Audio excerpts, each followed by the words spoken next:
Welcome back to the شو. مخیر صاحب وہ یہ بھی کہہ رہے ہیں کہ 2 منٹ میں جو ہے وہ حماس کا جو ہے خاتمہ کیا جا سکتا ہے اسرائیلی فورسز کی جانب سے. اگر یہ اتنا ہی آسان گول تھا تو انہوں نے اتنے سال میں کر کیوں نہیں لیا؟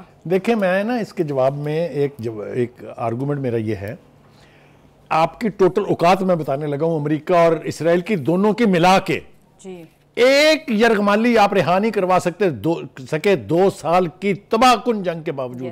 از دیٹ رائٹ اور رانگ؟ ٹھیک ہے، آپ لاش نہیں ڈھونڈ سکے، آپ ایک یرغمالی تک پہنچ نہیں پائے. جو مرے ہیں یرغمالی وہ آپ نے مارے ہیں، یعنی حماس نے نہیں مارے ہیں. کوئی 2 ابہام اس کے بارے میں نہیں ہونا چاہیے.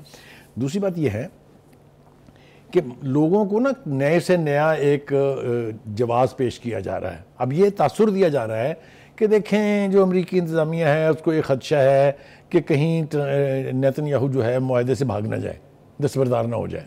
پھر ڈونلڈ ٹرمپ کی گارنٹی کا فائدہ کیا؟ دیکھیے یہی تو وہ بات ہے کہ میں یہ کہتا ہوں کہ یہ دونوں کولیبریٹ کر رہے ہیں ایک دوسرے کے ساتھ. یہ دونوں مل کے اس پوری سرزمین سے فلسطینیوں کا خاتمہ چاہتے ہیں. پورے غزہ، پورے مغربی کنارے، پورے رام اللہ، ان سب جگہوں پر قبضہ چاہتے ہیں.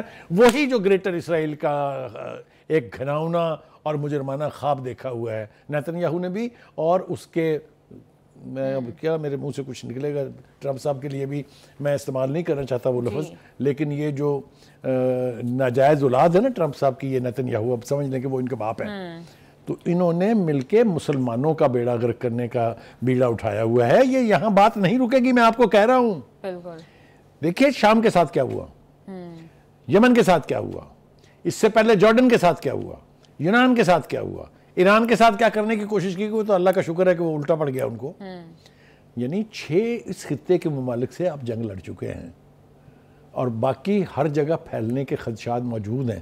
یہ جو تھوڑا بہت آپ کو مسلمان ملکوں کی طرف سے یا تھوڑا بہت رسپونس دکھائی دیتا ہے نا، وہ اس لیے نہیں ہے کہ حماس بچ جائے، وہ اس لیے بھی نہیں ہے کہ فلسطین بچ جائے، وہ اس لیے بھی نہیں ہے کہ گریٹر اسرائیل نہ بنے. وہ کہتے ہیں ہماری گورنمنٹیں بچی رہے ہیں، جی ہم سے پرے رہیں، باقی جو مرضی بیڑا غرق کریں مسلمانوں کا. لیکن مخیر صاحب جس طرح سے نیتن یاہو کے اگینسٹ جو ریزسٹنس ہے وہ آہستہ آہستہ ختم ہوتی دکھائی دے رہی ہے، آپ کو نہیں لگتا کہ گریٹر اسرائیل اب انیویٹیبل ہے اور بن کر رہے گا؟ دیکھیے ایک بات میں آپ سے عرض کروں، میں نے پہلے بھی بہت کہا تھا آپ سے، میں آج دہرا رہا ہوں بات اپنی، اور بڑے ڈیٹیل اور بڑے اوپن طریقے سے.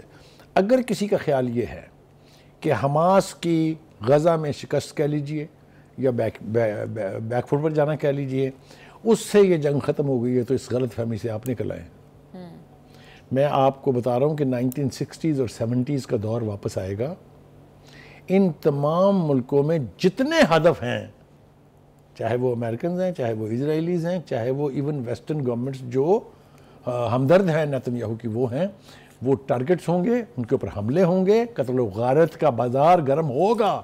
اور اس کی ذمہ داری نیتن یاہو پر اور ٹرمپ پر کے ساتھ ساتھ مسلمان امہ کی قیادت پر بھی ہوگی. ذمہ داری سے کہہ رہا ہوں، مجھے گولی مار دیں آپ اس کے لیے. کیونکہ آج دیکھیں کیا ہو رہا ہے. ہم یہاں بیٹھ کے اس اسٹوڈیو کے اندر رونا رو رہے ہیں کہ قتل عام ہو رہا ہے. مجال ہے جو کسی کے کان پہ جوں رنگی ہو. Where is the Muslim leadership? کیوں اب کوئی کرنل قذافی نہیں ہے؟ کیوں اب کوئی کنگ فیصل نہیں ہے؟ کیوں اب کوئی ذوالفقار علی بھٹو نہیں ہے؟ جی وہ جتنے بھی انٹرنیشنل آئیکنز تھے یعنی امریکن امپیریلزم کے مخالف، ایک کو انہوں نے ایلیمینیٹ کیا ہے، غیر طبعی موت. تو ان لیڈروں کو بھی میں کہہ رہا ہوں کہ آپ بھی اپنی خیر منائیں.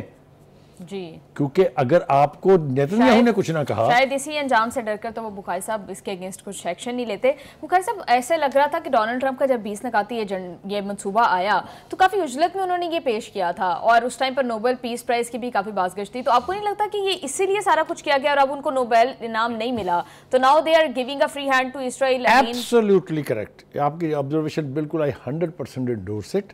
اب ان کو نہ کوئی خواہش ہے نہ کچھ ہے، اور نہ ہی ان کو یہ پتہ لگ گیا کہ یہ جتنی لیڈرشپ ہے نا مسلم ممالک کی، یہ سارے یعنی امپورٹنٹ کہہ لیجیے آپ، جو بھی نام دے لیں ان کو آپ، مطلب ہے ان کے بس کی کچھ نہیں ہے. یہ تو اب پریس ریلیز جاری کرتے ہوئے بھی ڈرتے ہیں کہ کہیں بڑے ابا ناراض نہ ہو جائیں. یہ جو قسم پرسی کا عالم ہے، یہ میں نے اپنی زندگی میں اس سے پہلے کبھی نہیں دیکھا.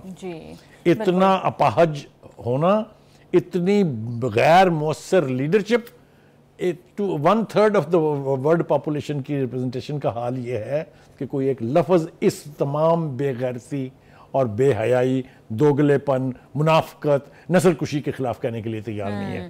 تو مجھے آپ بتائیں میرے منہ سے زہر آلود باتوں کے علاوہ اور کیا نکلے گا؟ آپ خود ہی سوچیں. بالکل بخاری صاحب آپ ٹھیک کہہ رہے ہیں.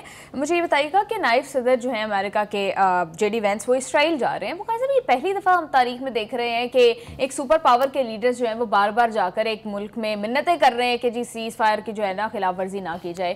ہاؤ ڈو یو سی دس؟ میں پہلی بات تو یہ ہے کہ میں یہ مانتا ہی نہیں ہوں کہ وہ یہ دیکھنے جاتے ہیں کہ سیز فائر چل رہی ہے کہ نہیں. وہ یہ دیکھنے جاتے ہیں کہ مکمل تباہی ہوئی ہے کہ نہیں. ابھی دیکھ لیں، اس کی باتیں دیکھیں نا. وہ جا تو رہا ہے دورے کے اوپر، لیکن گفتگو سنیں وہ کیا کر رہے ہیں. آپ دیکھیں نا، ٹرمپ کا دماد میرا آپ کا رشتہ دار تو نہیں ہے، نام مسلمان ہے وہ، ٹھیک ہے. اس نے جو نقشہ کھینچا ہے اس کا ایک جملے میں اس نے پوری بربادی کو سم اپ کر دیا ہے کہ it looks like if there was an atom bomb I mean fallen in this area. یعنی جو تباہی ایٹم بم نے ناگاساکی اور ہیروشیما میں کی تھی اس طرح کی تباہی وہ دیکھ رہے ہیں غزہ میں. کیا انسانیت، کہاں ہے انسانیت؟ Where is human right commissions ٹھیکیدار؟ کوئی ہے بولنے والا؟ کہنے کا مطلب یہ ہے کہ اس وقت وہاں کیا ہو رہا ہے، ملبوں کے نیچے سے لاشیں نکل رہی ہیں. بچوں کی لاشیں اتنے ہیوی ملبے سے گرنے کے بعد اس طرح نکل رہی ہیں جیسے جانوروں کی کھالیں نکلتی ہیں. کسی کے کان پر کوئی جون رنگی ہے، کسی کے دل میں اور آنکھوں سے کوئی آنسو نکلا ہے. تو کہنے کا مطلب یہ ہے کہ میں یہ سمجھتا ہوں کہ اگر خدا نہ خواستہ حماس تباہ ہوتی ہے، خدا نہ خواستہ غزہ کا وجود مٹتا ہے، تو مجرم نمبر 1 جو ہے وہ اسلامی قیادت ہوگی اور اسلام کی مسلم امہ کی وہ پلیٹ فارم ہوں گے جہاں سے آج تک ایک آواز نہیں اٹھی ہے. جی بالکل بخاری صاحب، اب جس طرح سے ہم دیکھ رہے ہیں کہ مسلم کنٹریز کی آپ نے بات کی، دے ور اسٹیک ہولڈر، یہ جو امن منصوبہ ڈونلڈ ٹرمپ نے پیش کیا. اب اگر اسرائیل کی جانب سے خلاف ورزی کی جاتی ہے تو آپ کو کیا لگتا ہے کہ انٹرنیشنل اسٹیبلائزنگ فورس کیا کردار ادا کرے گی، بنے گی بھی یا نہیں بنے گی؟ اور مسلم نیٹو کے حوالے سے کیا وہ آپشن بھی کنسیڈر کیا جائے گا؟ دیکھیے، جو سعودی عرب کا اور پاکستان کا معاہدہ ہوا تھا ڈیفنس پیکٹ، ہمارا خیال یہ تھا کہ یہ ایکسپینڈ ہوگا. کچھ ایسے مظاہر نظر بھی آئے تھے کہ شاید مثلا یو اے ای نے کہا، ایران نے کہا کہ ہم اس میں شامل ہونا چاہتے ہیں. کاش یہ بن جائے، لیکن اس کا تعلق پھر کیا وہ مردانگی اور وہ ہمت ہے مسلم لیڈرشپ میں کہ وہ نیٹو کے مقابلے میں ایک مسلم فورس کھڑی کر سکیں؟ اب تک تو نہیں ہوا. آئندہ ہونے جا رہا ہے یا نہیں جا رہا یہ تو ہم دیکھیں گے. اللہ کرے ہماری زندگیوں میں یہ ہو جائے، ورنہ بعد میں ہم نے کہاں دیکھنے آنا ہے. ہیونگ سیڈ دیٹ، مجھے نہیں لگتا کہ اس قسم کی کوئی فورس بنانے کی ان کی سیریس انٹینشنز ہیں. ایک مجھے چھوٹی سی امید پیدا یہ ہوئی تھی کہ اگر 4 مسلم ممالک کی افواج ڈپلوائے ہو جاتی ہیں غزہ میں سیکورٹی کے حوالے سے اور اس میں پاکستان بھی شامل ہو تو مزہ تو پھر آنا تھا. جی یہ میں نا، وہ کہتے ہیں نا کیرلیسلی جب آپ بات کر رہے ہوتے ہیں تو آپ نا ہارٹ لیس ہو جاتے ہیں. مزہ آتا کہ اسرائیلی لوگ جو ہیں وہ ہماری افواج کے اوپر حملہ کر کے دیکھتے تو ان کو پتہ لگتا کہ جنگ ہوتی کیا ہے. جی بخاری ہم صاحب نے ابھی حال ہی میں ثابت بھی کیا، اس کا ذکر کسی وقت پھر بعد میں کریں گے. جی بخاری صاحب بالکل ٹھیک کہہ رہے ہیں. پروگرام میں واپس آئیں گے ایک شارٹ بریک کے بعد. Stay with us.